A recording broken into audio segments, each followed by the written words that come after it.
السلام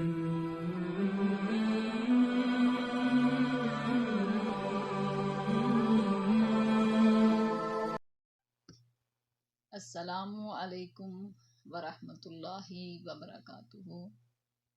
الحمد للہ رب العالمین، والصلاة والسلام علی اشرف الانبیاء والمرسلین، اما بعد، فاعوذ باللہ من الشیطان الرجیم۔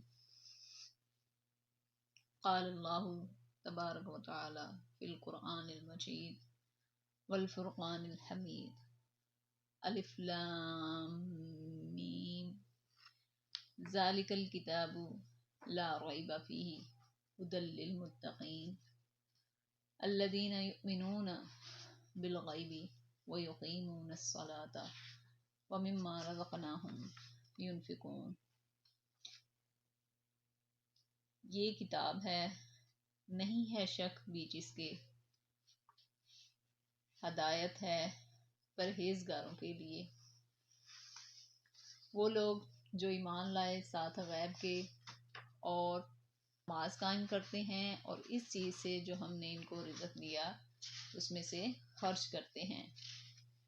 آگے اللہ تعالیٰ نے فرمایا، یا ایھا الناس قد جاءتکم موعظۃ من ربکم وشفاء لما فی الصدور۔ لوگوں، تمہارے پاس تمہارے رب کی طرف سے نصیحت آ چکی ہے، یہ دلوں کے امراض کی شفا اور مومنوں کے لیے رحمت اور ہدایت ہے۔ آگے اللہ تعالیٰ نے فرمایا، وَنُنَزِّلُ مِنَ الْقُرْآنِ مَا هُوَ شِفَاءٌ وَرَحْمَةٌ لِّلْمُؤْمِنِينَ وَلَا يَزِيدُ الظَّالِمِينَ إِلَّا خَسَارًا۔ اور ہم نے قرآن میں جو کچھ نازل کیا ہے وہ مومنوں کے لیے شفا اور رحمت ہے۔ مزید اللہ تعالیٰ نے فرمایا، قُل إِنِ اجْتَمَعَتِ الْإِنسُ وَالْجِنُّ عَلَىٰ أَن يَأْتُوا بِمِثْلِ هَٰذَا الْقُرْآنِ لَا يَأْتُونَ بِمِثْلِهِ وَلَوْ كَانَ بَعْضُهُمْ لِبَعْضٍ ظَهِيرًا۔ کہہ دیجئے کہ اگر جن و انس اکٹھے ہو کر بھی اس قرآن کی طرح کا کوئی قرآن لانا چاہیں تو وہ نہیں لا سکیں گے، خواہ وہ ایک دوسرے کے مددگار ہی کیوں نہ ہو جائیں۔ وَنَزَّلْنَا عَلَيْكَ الْكِتَابَ تِبْيَانًا لِكُلِّ شَيْءٍ وَهُدًى وَبُشْرًى لِلْمُسْلِمِينَ۔ اور ہم نے آپ پر ایسی کتاب نازل کی جس میں ہر چیز کی وضاحت ہے، اور اس میں مسلمانوں کے لیے ہدایت اور خوشخبری ہے۔ وَمَا أَنزَلْنَا عَلَيْكَ الْكِتَابَ إِلَّا لِتُبَيِّنَ لَهُمُ الَّذِي اخْتَلَفُوا فِيهِ وَهُدًى وَرَحْمَةً لِّقَوْمٍ يُؤْمِنُونَ۔ اور ہم نے یہ کتاب آپ صلی اللہ علیہ وسلم پر صرف اس لیے نازل کی کہ جن باتوں میں یہ اختلاف کر رہے ہیں ان کے بارے میں آپ صلی اللہ علیہ وسلم ان پر حقیقت واضح کر دیں۔ اللہ تبارک و تعالیٰ کے لیے تمام تعریفیں، جنہوں نے اس زمین و آسمان اور تمام مخلوقات کو پیدا کیا اور انسان کو اشرف المخلوقات بنایا، اور جسے اللہ ہدایت دے اسے کوئی گمراہ نہیں کر سکتا، اور جسے اللہ گمراہ کر دے اسے کوئی ہدایت نہیں دے سکتا۔ اس کے بعد کروڑوں درود و سلام نبی اکرم صلی اللہ علیہ وسلم کی ذات اقدس پر۔ اللہ تبارک و تعالیٰ نے قرآن مجید میں قرآن کے فضائل بیان کیے ہیں۔ اس کے علاوہ قرآن میں جو فضائل ہیں وہ قرآن نے خود بتائے ہیں، جن میں سے چند ایک میں نے آپ سے بیان کیے ہیں، اور آگے احادیث میں بھی قرآن کی جو فضیلت ہے وہ بیان کی گئی ہے۔ حضرت عثمان بن عفان بیان کرتے ہیں، رسول اللہ صلی اللہ علیہ وسلم نے فرمایا، خیرکم من تعلم القرآن وعلمہ۔ تم میں سے بہتر وہ ہے جو قرآن خود سیکھے اور دوسروں کو سکھائے۔ النواس بن سمعان یقول سمعت النبی یقول یؤتی یوم القیامۃ بالقرآن وأہل الذین کانوا یعملون به فی الدنیا تقدمہ سورۃ البقرۃ و آل عمران تحاجانی عن صاحبہما۔ حضرت نواس بن سمعان رضی اللہ عنہ بیان کرتے ہیں کہ قیامت کے دن ان لوگوں کو لایا جائے گا جو قرآن پڑھتے تھے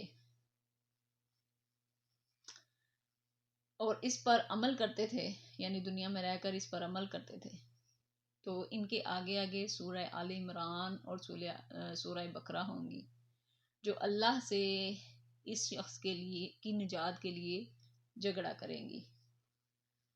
انس بن مالک قال قال رسول اللہ ان للہ اہلین من الناس قالوا یا رسول اللہ من ہم قال ہم اہل القرآن و اہل اللہ و خاصتہ۔ رسول اللہ صلی اللہ علیہ وسلم نے فرمایا کہ لوگوں میں سے کچھ لوگ اللہ کے مقرب ہیں، تو صحابہ کرام رضی اللہ عنہم نے سوال کیا کہ وہ کون لوگ ہیں؟ تو رسول اللہ صلی اللہ علیہ وسلم نے فرمایا کہ وہ قرآن والے ہیں، وہ اللہ کے ہیں اور اللہ کے خاص لوگ ہیں۔ آگے فرمایا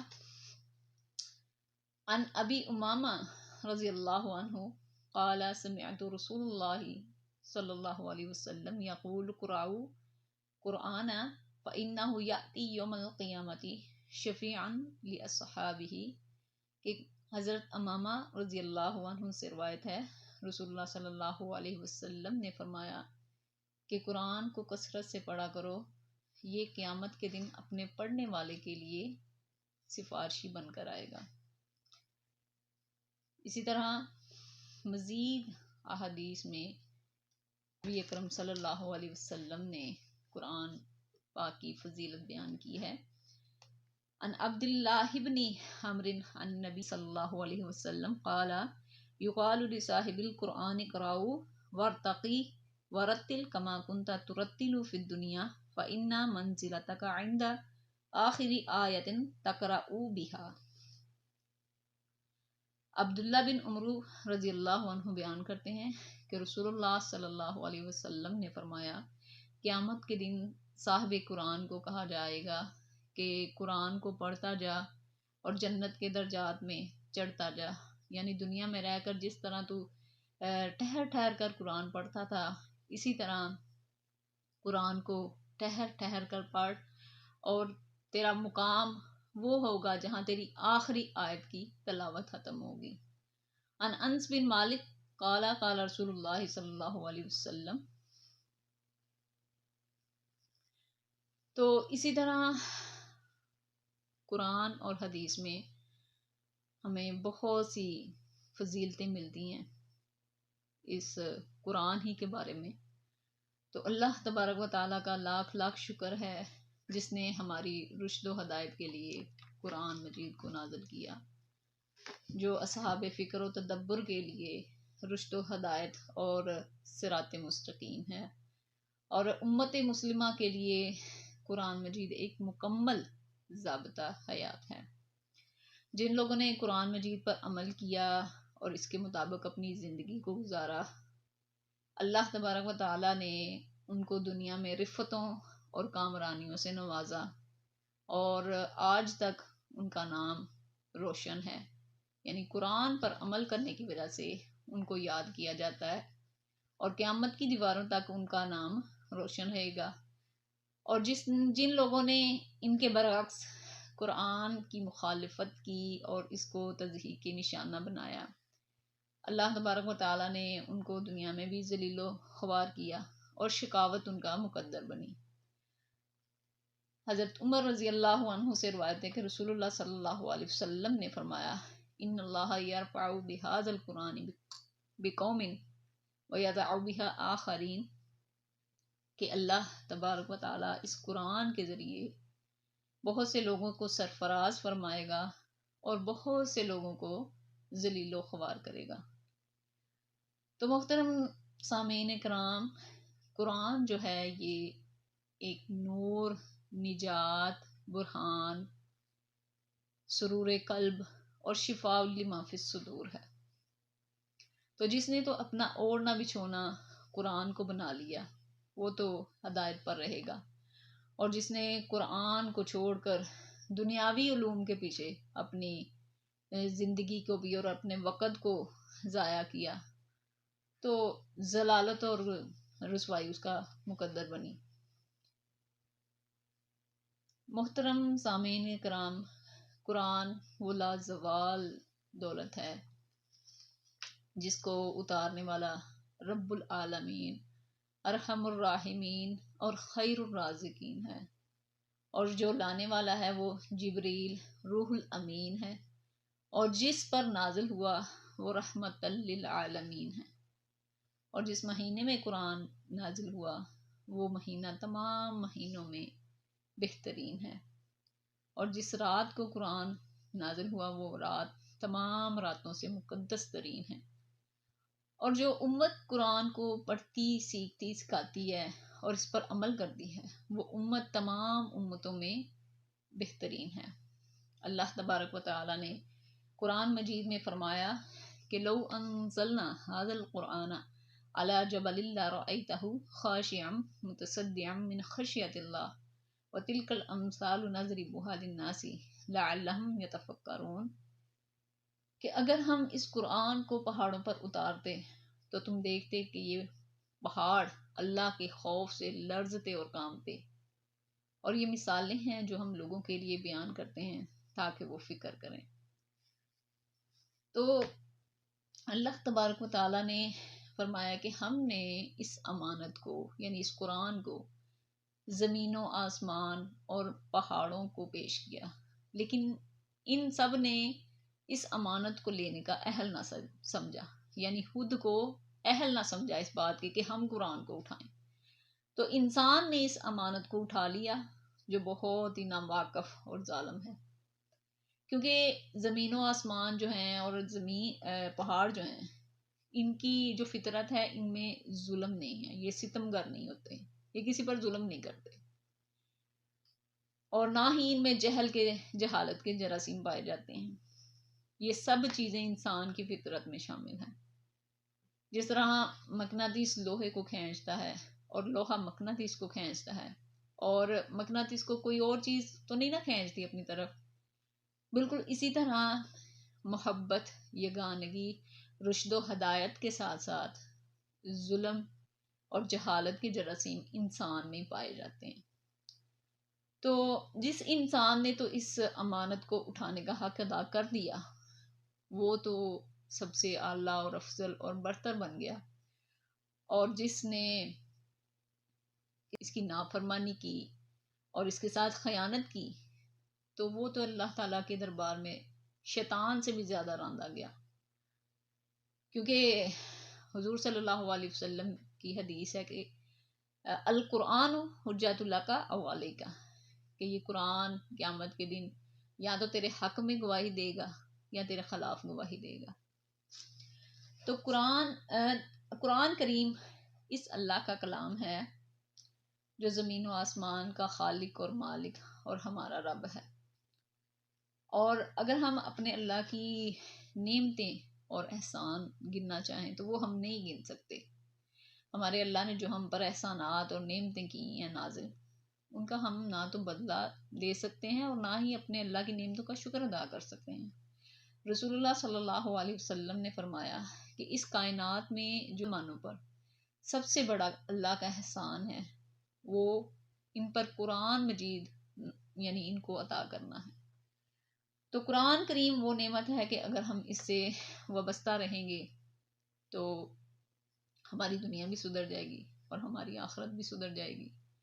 رسول اللہ صلی اللہ علیہ وسلم کی حدیث ہے کہ اس مومن کی مثال جو قرآن کو پڑھتا ہے نارنگی کی طرح ہے، کہ جس کی خوشبو بھی اچھی ہے اور اس کا ذائقہ بھی میٹھا ہے، اور اس مومن کی مثال جو قرآن نہیں پڑھتا اس کھجور کی طرح ہے جس کا ذائقہ میٹھا ہے لیکن اس کی خوشبو نہیں ہے، اور اس منافق کی مثال جو قرآن کو پڑھتا ہے خوشبودار پودے کی طرح ہے جس کی خوشبو تو اچھی ہے لیکن اس کا ذائقہ تلخ ہے، اور اس منافق کی مثال جو قرآن کو نہیں پڑھتا تمے کی طرح ہے جس کی نہ تو خوشبو ہے اور نہ ہی اس کا ذائقہ ہے۔ تو قرآن کو سمجھ کر پڑھنا جو ہے نا وہ انتہائی ضروری ہے۔ قرآن مجید جو ہے وہ دنیا میں سب سے زیادہ پڑھی جانے والی کتاب ہے۔ رسول اللہ صلی اللہ علیہ وسلم نے فرمایا کہ قرآن کے ہر حرف پر 10 نیکیاں ملتی ہیں، اور الف لام میم 3 حرف ہیں، اور ان 3 حروف پر 30 نیکیاں ملتی ہیں۔ رسول اللہ صلی اللہ علیہ وسلم کی حدیث ہے کہ جس شخص نے قرآن کو پڑھا، سمجھا اور اس کے مطابق عمل کیا تو قیامت کے دن اس کے والدین کو نور کا تاج پہنایا جائے گا، جس کی روشنی سورج کی روشنی کی طرح ہوگی، اور ان کو 2 عبائیں ریشمی پہنائی جائیں گی جن کا نیم البدل دنیا میں نہیں ہو سکتا۔ اور وہ پوچھیں گے کہ یہ عبائیں ہمیں کیوں پہنائی گئی ہیں؟ تو اللہ تبارک و تعالیٰ جواب دیں گے کہ یہ آپ کے بچے کے حفظ کرنے کی وجہ سے یہ آپ کو عبائیں پہنائی گئی ہیں۔ لیکن ہمارے لیے جو قابل غور بات ہے وہ یہ ہے کہ جن لوگوں نے دنیاوی تعلیم حاصل کرنے کے لیے اپنی زندگیاں کھپا دیں، لیکن قرآن اور اللہ کے دین کو سمجھنے کے لیے عربی زبان تک نہیں سیکھ سکے، وہ اللہ کو کیا جواب دیں گے؟ ہم لوگ دنیاوی ڈگریاں حاصل کرنے کے لیے سال ہر سال لگا دیتے ہیں، لیکن اللہ کے دین کو سمجھنے کے لیے ہمارے پاس ٹائم نہیں ہے، ہمارے پاس وقت نہیں ہے کہ ہم قرآن کو جو ایک بہترین انداز ہے تجوید کے ساتھ پڑھنے کا وہ ہم سیکھ لیں۔ بس جیسا ہمارے بڑوں نے پڑھایا، قاریوں کہہ رہی ہوں، جو گھر والی جو باجیوں نے جیسا پڑھایا پڑھ لیا، لیکن جو اس کا بنیادی طریقہ ہے تجوید کے ساتھ قرآن کو پڑھنا، لیکن جب تک ہم قرآن کو تجوید کے ساتھ نہیں پڑھیں گے، جیسا کہ اس کے الفاظ کو ادا کرنے کا حق ہے، تو ہم تب تک اس کے مطلب الفاظ کو صحیح طرح ادا نہیں کر سکیں گے، اور جب الفاظ نہیں صحیح ادا ہوں گے تو پھر ان کا جو معنی ہے وہ بھی الٹ ہو جائے گا۔ تو سب سے ضروری جو بات ہے کہ قرآن کو جو ہے نا وہ اس کی جو تجوید ہے اس کے ساتھ سیکھنا چاہیے، اس کے ساتھ پڑھنا چاہیے، تاکہ جو قرآن کا ترجمہ ہے وہ وہی رہے۔ جب ہم آئین کو آ کہہ دیں گے تو وہ اس کا یعنی اس کا لفظ کا ترجمہ ہے جو وہ بدل جائے گا۔ تو اس لیے تجوید جو ہے نا اس پر غور کریں، اپنے قرآن کو درست کریں، اس کو خوش اسلوبی کے ساتھ پڑھیں، دل لگا کر پڑھیں، کیونکہ قیامت کے دن یہ ہمارا سفارشی ہوگا۔ جتنی کو ہم اس دنیا میں اس کے ساتھ محبت کریں گے اتنی کو قیامت کے دن یہ ہم سے محبت کرے گا۔ تو قرآن کو صرف پڑھنا یہ ضروری نہیں ہے، ہمیں چاہیے کہ اس کو پہلے تو سمجھیں کہ یہ اللہ تعالیٰ کا ایک خط ہے جو ہمارے نام ہے، اور جب تک اب ہم عربی پڑھے جا رہے ہیں، مثال کے طور پر انگلش کی کتاب ہے، اس میں جو پیراگراف ہیں اس کا ہم صرف انگلش پڑھیں گے تو ہمیں اگر اس کی ٹرانسلیشن نہیں آئے گی تو ہمیں پتہ ہی نہیں چلنا یہ کیا لکھا ہوا ہے۔ تو اس کی ٹرانسلیشن ہم پڑھتے ہیں تو پتہ چلتا ہے کہ یہ کیا لکھا ہوا ہے۔ تو اسی طرح یہ عربی ہے، عربی کا ہمیں نہیں پتہ جب تک ہم اس کی ٹرانسلیشن نہیں پڑھیں گے، جب ہم اس کا ترجمہ نہیں پڑھیں گے۔ ترجمہ پڑھیں گے تو ہمیں پتہ چلے گا یہ کیا ہے، کیا لکھا ہوا ہے، اللہ تعالیٰ ہم سے کیا کہہ رہے ہیں۔ تو سب سے پہلے ضروری ہے کہ قرآن کی تجوید ٹھیک کی جائے، اس کے بعد اس کو ترجمے کے ساتھ جو ہے نا وہ پڑھا جائے، تاکہ ہمیں پتہ چلے کہ ہمارا رب ہمیں کیا کہہ رہا ہے، ہمیں قرآن میں ہمارے لیے کیا احکام اللہ تعالیٰ نے نازل کیے ہیں۔ تو ہر مسلمان کے لیے ضروری ہے کہ وہ قرآن کریم کو پڑھے، سمجھے اور اس پر عمل کرے، اور اسے اپنی زندگی کے لیے رہنما بنائے۔ اور قرآن مجید کو پڑھنا سمجھنا تبھی فائدہ مند ہوگا جب ہم اس پر عمل کریں گے۔ دیکھیں آج کے دور میں بہت سے ایسے لوگ ہیں جن کو اللہ تعالیٰ نے قرآن حفظ کرنے کی توفیق دی ہوئی ہے، جن کے اندر قرآن ہے، جن کے سینے میں، اور بہت سے عالم ہیں جی اللہ تعالیٰ نے بہت علم دیا ہوا ہے، لیکن عمل جو ہے نا وہ بہت کم ہے. عمل جو ہے نا وہ بس نام کا ہے. تو سب سے جو ضروری چیز ہے وہ عمل ہے. اگر عمل نہیں ہے نا تو کچھ بھی نہیں ہے. تو عمل جو ہے نا وہ بہت ضروری ہے. اگر آپ کے پاس تھوڑا سا علم ہے نا تو آپ کو چاہیے کہ عمل زیادہ کریں. تو یہ قرآن پڑھنے کا تبھی فائدہ ہوگا جب ہم اس پر عمل کریں گے. سب سے پہلے تو اس کو سمجھیں گے، اس کے بعد اس پر عمل کریں گے. کیونکہ ہمارے قرآن میں اللہ تعالیٰ نے ہماری زندگی کے تمام پہلوؤں کے لیے ہدایت رکھی ہے. ہمیں قرآن بتاتا ہے کہ ہمیں کن باتوں پر عمل کرنا ہے اور کن کاموں سے ہمیں بچنا ہے. اس قرآن میں انفرادی احکام بھی ہیں اور اجتماعی قوانین بھی ہیں. اللہ تبارک و تعالیٰ نے فرمایا کہ جو لوگ قرآن کے مطابق فیصلہ نہیں کرتے وہ کافر ہیں. اور رسول اللہ صلی اللہ علیہ وسلم نے فرمایا کہ جس شخص نے ایسی چیز کو اپنے لیے جائز قرار دیا جسے قرآن نے حرام قرار دیا ہے تو گویا وہ قرآن پر ایمان نہیں لایا. تو یہاں یہ بات جو ہے نا وہ قابل غور ہے کہ جو لوگ قرآن کو صرف پڑھتے ہیں، صرف اس کی تلاوت کرتے ہیں، لیکن قرآن میں جو احکام اللہ نے نازل کیے ہیں ان کے مطابق عمل نہیں کرتے، تو ان کی جو قرآن پڑھنا ہے وہ زیادہ مطلب باعث اجر و ثواب نہیں ہے جب تک ان کا عمل اس کے مطابق نہیں ہے. امام غزالی جو ہیں وہ اپنی کتاب احیاء العلوم میں لکھتے ہیں کہ قرآن کے بہت سے پڑھنے والے ایسے ہیں کہ جن کو سوائے لعنت کے کچھ حاصل نہیں ہوتا. کیونکہ قرآن میں جب وہ یہ پڑھتے ہیں کہ جھوٹوں پر اللہ کی لعنت ہے، تو اگر وہ خود جھوٹ بولتے ہیں تو یہ لعنت خود ان کے حصے میں آئی نا.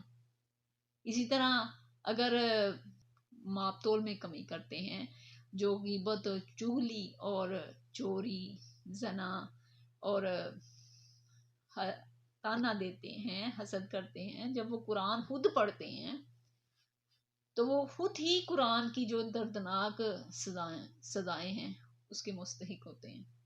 تو سب سے جو ضروری چیز ہے وہ عمل ہے. عمل اگر ہمارے اندر عمل نہیں ہے نا تو ہمارا کوئی بھی عمل قابل قبول نہیں ہے، چاہے ہم جو مرضی کریں. عمل جو ہے نا خود کے یعنی اپنے آپ کے لیے عمل بہت ضروری ہے. تو وہ جو علامہ اقبال کا ایک شعر ہے کہ عمل سے زندگی بنتی ہے جنت بھی جہنم بھی، یہ حاکی اپنی فطرت میں نہ نوری ہے نہ ناری ہے. اگر ہم اپنے نبی صلی اللہ علیہ وسلم اور صحابہ کرام کی زندگیوں کو دیکھیں تو ہمیں اس بات کا بخوبی اندازہ ہوگا کہ قرآن ان کی زندگیوں میں رچا بسا ہوا تھا. یعنی ان کی زندگی کا ہر عمل جو تھا نا وہ اس بات کی گواہی دیتا ہے کہ انہوں نے واقعی قرآن کو اپنا رہنما اور اپنا قائد بنایا. قرآن کے فیصلوں کے آگے انہوں نے اپنی خواہشوں کو چلنے نہیں دیا. جب قرآن کا کوئی فیصلہ آ گیا تو انہوں نے ہمیشہ اپنا سر تسلیم ہم کیا.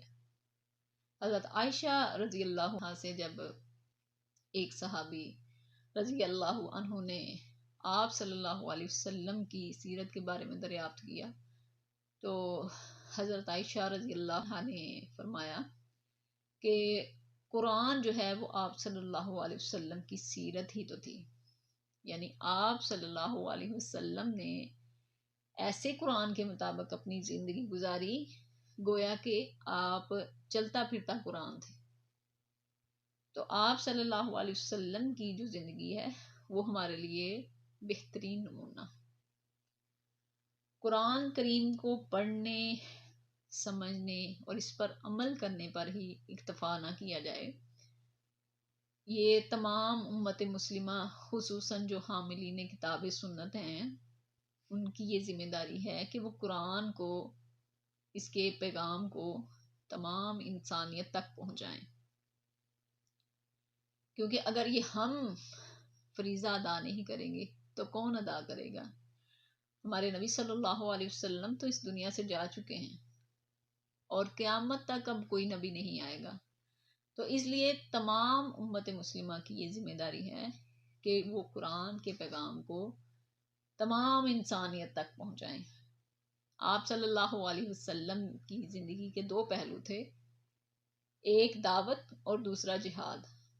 آپ صلی اللہ علیہ وسلم نے اپنی زندگی کے 23 سالہ عرصے میں دعوت اور جہاد کے فریضے کو انجام دیا، اور یہ کوئی آسان کام نہیں تھا، یہ بہت پر محنت اور مشقت طلب کام تھا، اور اس کے لیے آپ صلی اللہ علیہ وسلم کو بہت سی صعوبتیں اور پریشانیاں دیکھنی پڑیں، اور آپ نے ہر آزمائش کو بہت صبر اور تحمل سے برداشت کیا اور اپنے مشن کو جاری رکھا۔ تو آپ نے اس 23 سالہ عرصے میں نہ صرف قرآن کے پیغام کو عرب کے پورے خطے میں پہنچایا، بلکہ قرآنی ہدایت کے بنیاد پر ایک نظام حکومت کی بنیاد رکھی، یعنی قائم کی، اور یہ بتایا کہ اللہ کا بتایا ہوا رستہ ہی درست رستہ ہے، اور اللہ کا جو دین ہے وہ تمام دینوں سے بہتر ہے۔ اور آپ صلی اللہ علیہ وسلم نے اپنے آخری خطبے حجۃ الوداع کے موقع پر اپنے تمام صحابہ کو خاطب کیا اور ان سے گواہی لی کہ بتاؤ میں نے تم تک اللہ کا دین پہنچا دیا ہے؟ تو تمام صحابہ نے بآواز بلند ہو کر کہا کہ بے شک آپ صلی اللہ علیہ وسلم نے ہم تک اللہ کا دین پہنچا دیا ہے۔ تو حضور صلی اللہ علیہ وسلم نے فرمایا کہ میرے اس پیغام کو ان لوگوں تک پہنچاؤ جو یہاں موجود نہیں ہیں۔ آپ صلی اللہ علیہ وسلم نے اپنا مشن پورا کر کے اب یہ جو ذمہ داری ہے امت مسلمہ کے کندھوں پر ڈالی ہے کہ وہ قرآن کے اس پیغام کو دنیا کے کونے کونے تک پہنچائیں۔ حضور صلی اللہ علیہ وسلم نے فرمایا کہ میرے دین کے پیغام کو تمام لوگوں تک پہنچاؤ، خواہ وہ کوئی آیت ہی کیوں نہ ہو، یعنی اگر کسی نے ایک آیت سیکھی ہے تو اسے چاہیے کہ وہ آیت ہی دوسروں تک پہنچائے۔ حضور صلی اللہ علیہ وسلم نے فرمایا کہ خیرکم من تعلم القرآن وعلمہ، کہ تم میں سے بہتر وہ ہے جو قرآن خود سیکھے اور دوسروں کو سکھائے۔ تو اللہ تعالی ہم سب کو قرآن کو پڑھنے، سمجھنے، اس پر عمل کرنے اور اسے دوسروں تک پہنچانے کی توفیق دے۔ وآخر دعوانا ان الحمد للہ رب العالمین۔ السلام علیکم ورحمۃ اللہ وبرکاتہ۔